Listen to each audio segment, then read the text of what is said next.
Banditry started under the watch of APC because they were the one that brought them in. It was 1992-93 in Kaduna. A riot broke out which they call the Zango Kataf riot. I was a young boy, very, very young then. And people were killed in scores. If you are not an Hausa person practicing Muslim in Islam, they were killed. Especially if you are from the southern part of Kaduna, the tribes from the southern part of Kaduna, they were massacred. It was called the Zango Kataf riot.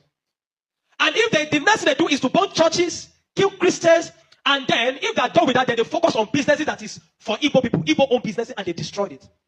I grew up knowing that Christians are an endangered species in Nigeria. In the year 2000, when the Sharia riot, how many of you have heard of the Sharia riot? Hundreds of thousands of people were killed in Kaduna. I can remember vividly that we had to defend our house from people. They brought some Fulani boys and they faced our house. They were shooting arrows. They were stoning our zinc. They spot our zinc shooting arrows. Even though I was a Muslim then. Even though my father was a Muslim then. But because majority of the people in our compound were Christians, so they were willing to destroy every one of us because we're living with Christians. I can remember a particular church in Mando, for those that know Mando, in Kaduna, called Chapel of Redemption. That church was destroyed. And so from that time, anytime there's a little hanky-panky in Nigeria, the first target is churches and Christians.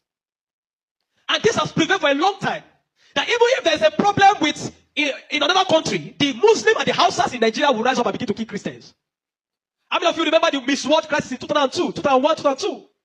That somebody drew a picture of Muhammad or something in France, long away in France, and they began to fight in Nigeria.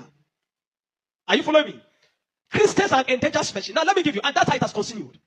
Scores have been killed, and they focus on regions where there is a mixture of both Christianity and Islam. If you look at states like Kaduna, states like Plateau State, states like Nasarawa, states like Taraba, states like Benue, states like Bauchi, states like Gombe, states like Borno.